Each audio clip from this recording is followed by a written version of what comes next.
My name is Daniel Ellsberg, and I am a senior research associate at MIT's Center of International Studies, and I was also the person who the Pentagon Papers were handed over to at the New York Times. The Pentagon Papers were 47 volumes, including around 3,000 pages of narrative and 4,000 pages of appended documents, which took 18 months to complete. I had been an early supporter of the US's role in Indochina, but by the project's end and by finishing these Pentagon Papers, I actually was against the US's involvement. I wanted to share the nature of the US and their participation, and in doing so, I leaked major portions of the Pentagon Papers to the press. On June 13th, 1971, the New York Times began publishing a series of articles based on the study, which was classified as top secret by the federal government. After the third installment of that appeared in the Times, the federal government stepped in, specifically the U.S. Department of Justice. They obtained a temporary restraining order and they restricted further publication of the classified material, contending that further public publishing of this material would cause immediate and irreparable harm to the U.S. national defense interests. Now, I was super against this, and the Washington Post joined in the New York Times, and we were all like, what the hell? The Washington Post also had possession of these documents, and so that is why they joined us. They fought the order through the courts for the next 15 days at the SCOTUS level, during which time publication of the series was completely suspended. On June 30th, 1971, the U.S. Supreme Court, SCOTUS, in a 6-3 decision, freed the newspapers to resume publishing the material. The court held that the government had failed to justify restraint of publication due to the fact that no people were in immediate or irreparable harm in the near future.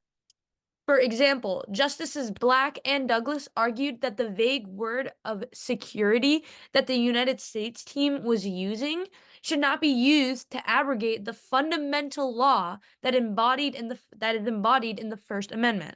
Also, Justice Brennan reasoned that since publication would not cause an inevitable, direct, and slash or immediate event imperiling the safety of American forces, prior restraint was unjustified.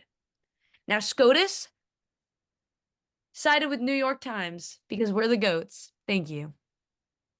I'm the United States, and I am against the New York Times. The Nixon administration attempted to prevent the New York Times and Washington Post from publishing materials belonging to a classified Defense Department study regarding the history of the United States and Vietnam. The president argued that prior restraint was necessary to protect national security due to the fact that the Pentagon Papers revealed that 1. The Harry S. Truman administration gave military aid to France in its colonial war against the communist-led Viet Minh, thus directly involving the United States in Vietnam. 2. In 1954, President Dwight D. Eisenhower decided to prevent a communist takeover of South Vietnam and to undermine the new communist regime of North Vietnam. 3. President John F. Kennedy transformed the policy of limited risk gamble that he had inherited into a policy of broad commitment. 4. That President Lyndon B. Johnson intensified covert warfare against North Vietnam and began planning to wage overt war in 1964, a full year before the depth of the United States involvement was publicly revealed. And lastly, 5. Johnson ordered the bombing of North Vietnam in 1965, despite the judgment of the U.S. intelligence community that it would not cause the North Vietnamese to cease their support of the Viet Cong insurgency in South Vietnam. The release of the Pentagon Papers stirred nationwide and indeed international controversy because it occurred after several years of growing dissent over the legal and moral justification of intensifying U.S. actions in Vietnam. The disclosures and their continued publication, despite top-secret classification, were embarrassing to the administration of President Richard M. Nixon, who was preparing to seek re-election in 1972.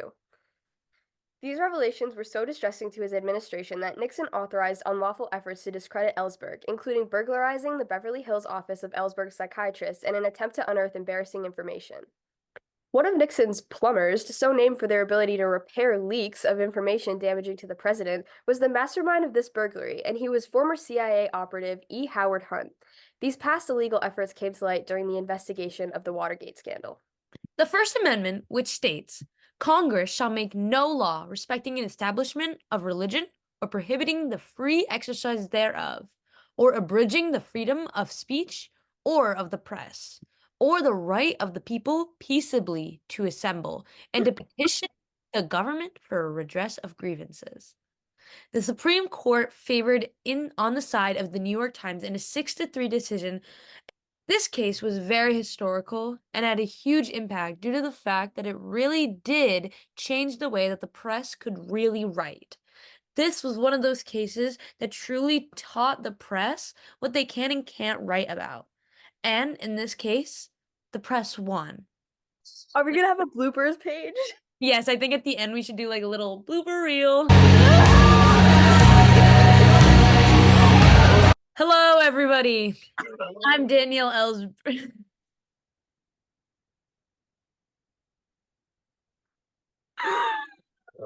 No, I actually can't do this. I'm never partnering with you again. I don't even blame you. I'm sorry. You can partner with Chris Cardillo or I, who is already working at I don't care.